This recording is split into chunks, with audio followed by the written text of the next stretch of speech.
kemudian dari pihak Danantara juga sudah mendorong bank-bank himbara untuk bergerak cepat, meringkas, menyederhanakan proses-proses yang menjadi kendala bagi Koperasi Desa Kelurahan Merah Putih untuk beroperasi. Dan menurut saya sekarang udah disediakan skema-skemanya, ada grace periodnya 6 bulan, kemudian nanti tenornya bisa 6 sampai 10 tahun gitu. Nah ini kita udah bisa bergerak. Stand by. On the record. Halo Sobat Antara, ketemu lagi di podcast Antara on the record bersama saya Suwanti. Dan seperti biasa kita akan membahas atau ngobrolin seputar isu yang lagi hangat di masyarakat Indonesia. Dan kalau belakangan kita mengetahui ya dari pemerintah menggalakkan program-program prioritas. Satu diantaranya adalah Koperasi Desa atau Kelurahan Merah Putih gitu ya. Dan kita akan membahas mengenai bagaimana jalannya dan operasional Koperasi Desa Merah Putih, juga kebijakan dari pemerintah seperti apa. Kali ini langsung dengan Menteri Koperasi RI Bapak Ferry Juliantono. Bapak Ferry, apa kabarnya Pak? Baik, Mbak Suwanti. Iya, dan tentunya selamat datang dan terima kasih sudah menyempatkan waktu untuk hadir di podcast Antara ya Pak ya. Dan bagus, gedungnya keren banget. Terima kasih tentunya. Dan Pak Ferry, kita langsung saja nih bicara soal koperasi. Tapi sebelum saya masuk ke Koperasi Desa Merah Putih gitu Pak, ini kayaknya perlu juga disampaikan ya, koperasi ini kita tahu sudah sejak dari dahulu sekali begitu ya, adalah satu penggerak perekonomian khususnya di kawasan perdesaan begitu ya Pak. Tapi kalau bicara dengan kemajuan teknologi saat ini, juga kemajuan masyarakatnya saat ini, itu kan sudah dinamis ya Pak ya. Ini kalau bisa disampaikan, mungkin dijelaskan relevansi koperasi dengan kehidupan masyarakat yang serba teknologi digital mungkin seperti apa sih? Kalau di luar negeri, di negara-negara lain, koperasi sih maju-maju aja. Banyak contoh yang di industri, mereka punya pabrik, bahkan klub-klub sepak bola, Barcelona, itu kan juga sebenarnya koperasi itu. Tapi di Indonesia ini kan badan usaha koperasi, meskipun badan usaha koperasi ini ada di dalam konstitusi kita karena pasal 33 dari Undang-Undang Dasar 1945 itu memang menjelaskan tentang pentingnya sistem perekonomian kita disusun atas asas kekeluargaan, gotong royong, dan itu refleksinya ada di dalam badan usaha koperasi seperti yang diinginkan oleh para founding fathers dan para founding mothers kita, terutama oleh Bung Hatta, yang beliau punya pengalaman dan referensi ketika di Eropa. Banyak sekali koperasi-koperasi yang ada di Eropa, khususnya di negara-negara Skandinavian gitu, yang menjadi pelajaran bagi Bung Hatta, dan beliau pasti melihat bahwa ada kesesuaian antara koperasi dengan karakteristik masyarakat kita yang memang punya nilai-nilai gotong royong, nilai-nilai sosial yang tinggi, dan oleh karena itu konstitusi kita memperlihatkan tentang penting dan urgennya keberadaan koperasi. Indonesia ketika di era akhir Orde Baru itu sebenarnya koperasi kalah ketika ada intervensi International Monetary Fund, IMF, yang pada saat itu direktur eksekutifnya Michael Kamdesu memaksa pemerintah Indonesia untuk melakukan liberalisasi sistem dan praktek ekonomi kita menjadi diserahkan kepada mekanisme pasar bebas gitu. Nah, karena negara tidak ikut terlibat untuk ngatur, akhirnya pelaku pasar yang besar itu secara otomatis meminggirkan yang lebih kecil. Nah, koperasi, UMKM kemudian terpinggirkan, dan dalam beberapa dekade belakangan ini kita lihat koperasi menjadi marginal. Nah, sekarang Presiden Prabowo Subianto ingin supaya koperasi dikembalikan lagi sebagai alat perjuangan ekonomi, sebagai badan usaha yang harus berfungsi kembali. Nah, disinilah negara oleh Presiden Prabowo diaktifkan lagi untuk ngatur supaya sistem ekonomi kita tidak terlalu bebas, karena harus ada intervensi negara untuk melindungi yang lemah, untuk bisa bersaing secara sehat dan adil dengan yang besar-besar. Dan koperasi desa itu memang adalah salah satu yang diinginkan oleh Presiden Prabowo, bahwa koperasi secara cepat ini kan ketinggalan dari aset, dari volume usaha kegiatan, dari partisipasi masyarakatnya, kita dorong cepat ngejar ketinggalan dengan BUMN dan korporasi. Tapi di samping itu juga desa sekarang menjadi wilayah dari negara kita yang identik dengan keterbelakangan, kemiskinan, banyaknya praktek rentenir, tengkulak, dan lain sebagainya. Kemudian ini kabar baiknya adalah pada Oktober ini ada 1.000 yang akan dilakukan secara operasional begitu, dan targetnya ada 20.000 di tahun 2025 saja, betul nggak nih Pak? Ya, jadi Juli kemarin kan sudah di launching oleh Pak Presiden, betul. 80 ribuan koperasi desa Kelurahan Merah Putih. Nah, dari rentang waktu Juli sampai dengan Oktober, kita menyelesaikan banyak sekali relaksasi regulasi yang ada.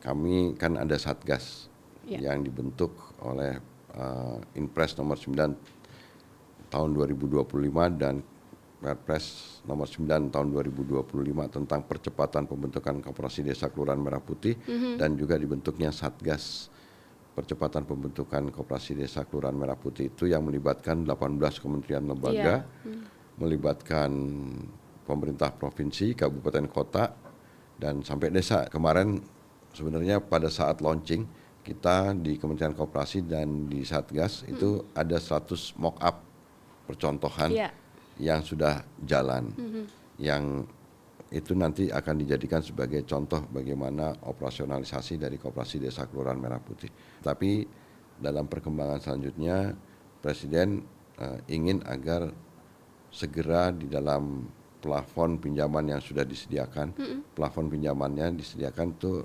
rata-rata 3 miliar per koperasi desa Kelurahan Merah Putih, akan digunakan untuk membangun gudang-gudang dan gerai-gerai, plus dengan kendaraan dan juga modal kerjanya.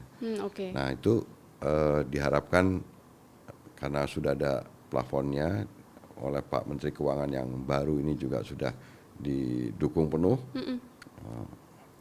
Menteri Keuangan yang sekarang top nih, cepet gitu. Jadi terus kemudian dari pihak Danantara juga sudah mendorong bank-bank himbara untuk bergerak cepat, meringkas, menyederhanakan proses-proses yang menjadi kendala bagi koperasi desa Kelurahan Merah Putih untuk beroperasi. Dan menurut saya sekarang udah disediakan skema-skemanya, ada grace periodnya 6 bulan, kemudian nanti tenornya bisa 6 sampai 10 tahun gitu.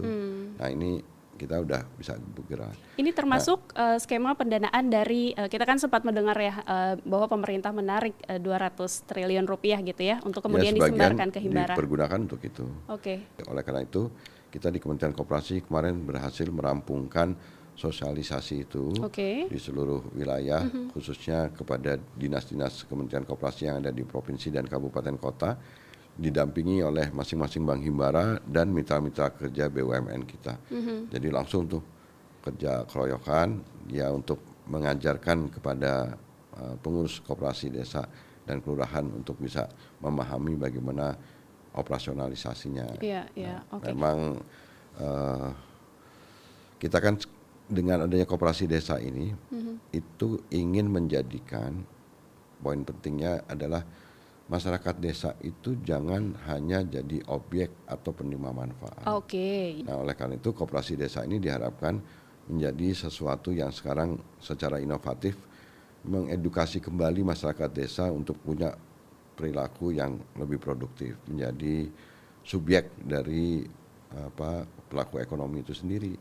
Pak Ferry, nyambung kalau tadi kita bicara mengenai skema pendanaan yang sudah disiapkan begitu ya, dengan berbagai mekanisme tentu saja.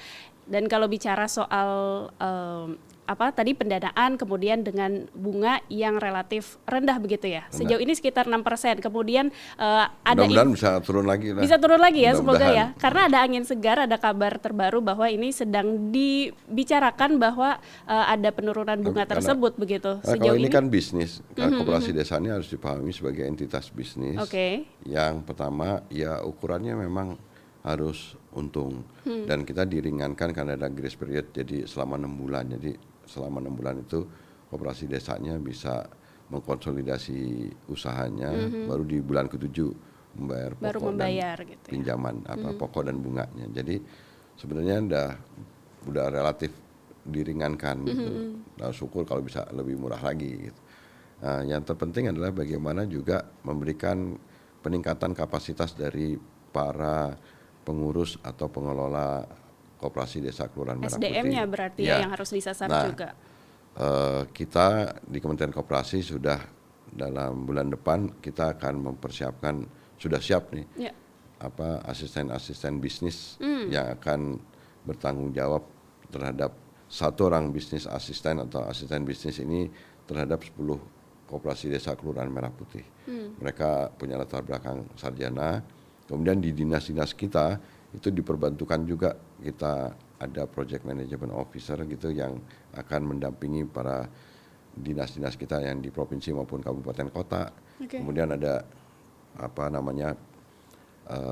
pegawai negeri sipil PNS P3K yang penuh waktu, yang juga kami dapat bantuan dari Menpan RB untuk ditempatkan menjadi tenaga-tenaga manajemen dan tenaga administrasi di koperasi-koperasi desa Kelurahan Merah Putih.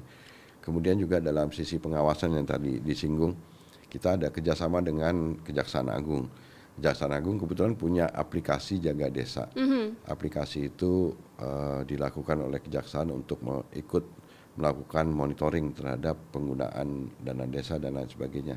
Nah, kami di Kementerian Koperasi ingin menambahkan fitur baru di aplikasi Jaga Desa itu supaya bisa ada proses mitigasi resiko pengawasan sehingga kita bisa menghindari resiko yang muncul di kemudian hari dari operasionalisasi koperasi desa ini.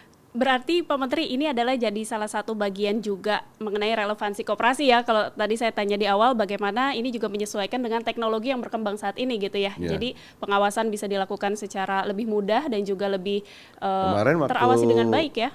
Pengurus-pengurus koperasi desa dan kemudian ada project management officer itu pun juga ada seleksi yang melibatkan, kita menggunakan AI karena banyak sekali yang berminat. Jadi mudah-mudahan kita di tahun ke depan ketika koperasi desa ini udah mulai operasional, kita akan bisa membuka kesempatan kerja. Artinya Pak Menteri, ini kan kalau untuk asisten bisnis saja kita butuh 8.000 tenaga kerja gitu ya. Kemudian koperasi Desa Merah Putih ini kan masuk salah satu program peningkatan tenaga kerja begitu yang dicanangkan oleh pemerintah gitu ya.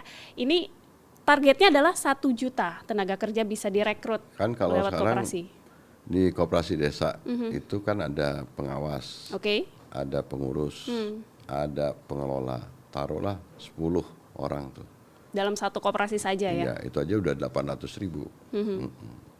Satu lagi tambahan tadi kami juga menyampaikan di rapat di Menko Perekonomian tadi pagi bahwa dalam waktu dekat kita kan juga akan melakukan kegiatan pencairan pinjaman untuk kegiatan investasi berupa pembangunan gudang dan gerai-gerai.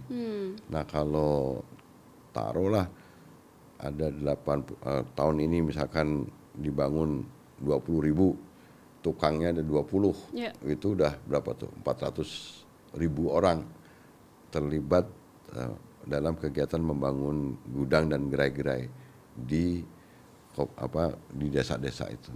Pak Menteri, kalau tadi bicara soal Kopdes Merah Putih ini, skemanya sudah kita memberikan kepada berbentuk bisnis gitu ya. Artinya tadi juga disinggung bahwa bagaimana caranya supaya orientasinya adalah untung gitu ya, atau profit begitu ya. Bagaimana sebetulnya uji kelaikan dari setiap koperasi, karena kan di desa masing-masing mungkin potensinya berbeda begitu ya. Daya perekonomian masyarakatnya juga berbeda. Ini ada hal tertentu nggak sih yang dijadikan satu strategi supaya profit nih Kopdes Merah Putih.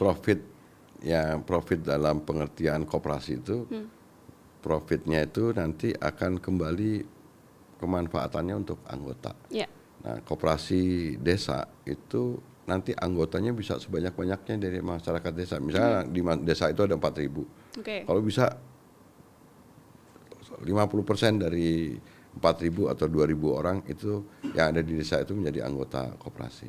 Dengan insentif beberapa kegiatan, misalkan koperasi desa menjadi agen penyalur produk-produk dari Bank Himbara, misalkan BRI Link atau apa segala macam. Terus kemudian ada pelayanan dari Icon Plus, anak perusahaan PLN, untuk bisa melakukan pembayaran listrik berbasis WA segala macam. Itu kan kemudahan-kemudahan atau insentif-insentif yang membuat dan menarik minat warga desa itu menjadi anggota koperasi. Dan ketika koperasi itu untung, manfaat profit yang tadi dimaksud itu akan kembali menjadi keuntungan yang akan dibagikan melalui sisa hasil usahanya kepada anggota. Jadi memang koperasi di situlah bedanya. Jadi kalau korporasi itu profitnya sebagian besar dinikmati oleh pemegang saham, pemilik modal.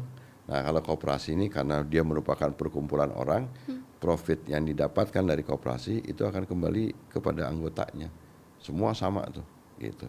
Tapi pernah nggak ada juga mungkin mendengar laporan kah dari masyarakat bahwa di desa biasanya kita menemukan usaha-usaha UMKM begitu ya, usaha mikro dari masyarakat, entah itu membuka warung atau berjualan dan lain sebagainya. Pernah nggak ada laporan bahwa ini Kopdes Merah Putih bagaimana nih kalau bisa tanda kutip mengancam usaha para pemilik usaha mikro ini? Justru akan menurut saya terbangun ekosistem bisnis yang baik.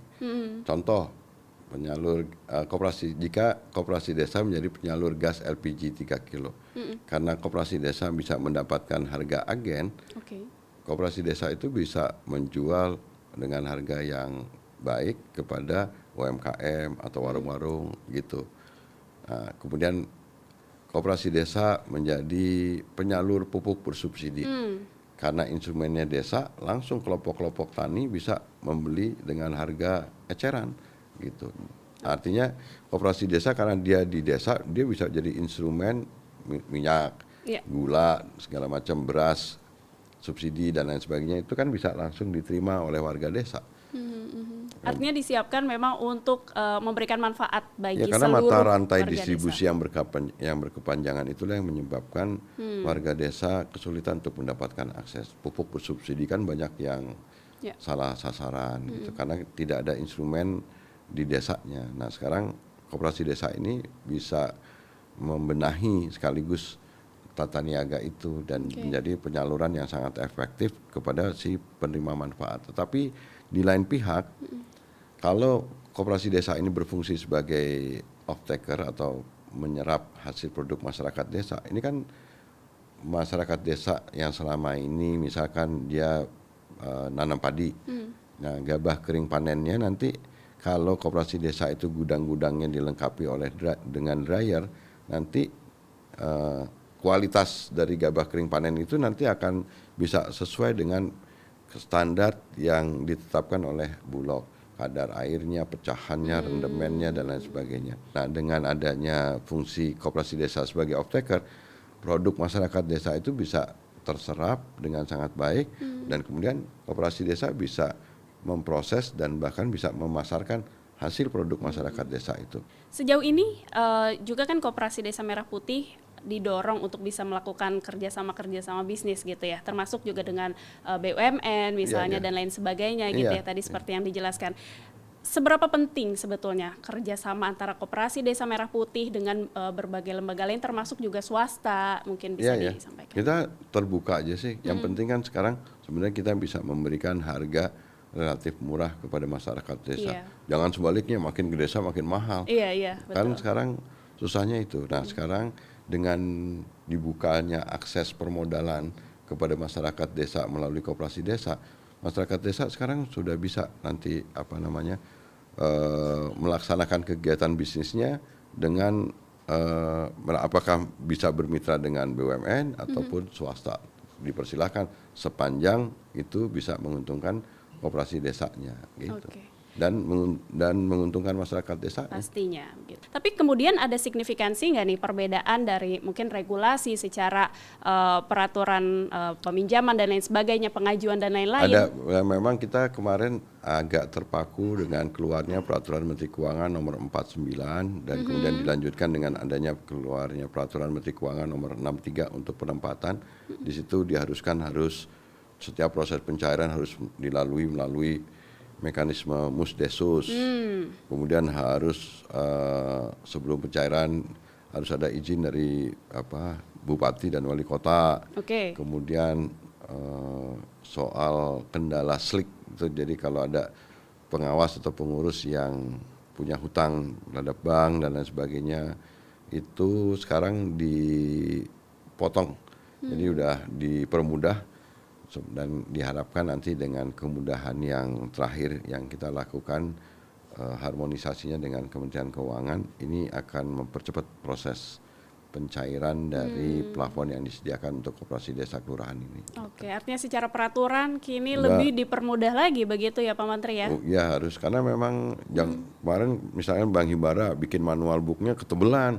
Oh, Kalau gitu? untuk ukuran desa sebaiknya 3-4 halaman lah biar gampang dibacanya. Dan sekarang sudah jadi 3-4 halaman. Jadi teman-teman gitu. dari Bank Himbara pun kemarin kita laksanakan sosialisasi, mereka juga udah menyederhanakan gitu supaya mudah dicerna oleh masyarakat desa. Yang penting kan sekarang aksesnya ini bisa termanfaatkan dan bisa dipergunakan sesuai dengan yang kita inginkan, dan juga mudah-mudahan kalau nanti di desa ada kegiatan gudang, gerai-gerai, apotek, klinik, logistik dan lain sebagainya, plus dengan kegiatan yang sesuai dengan potensi mereka, akan lahir kegiatan perekonomian di desa-desa.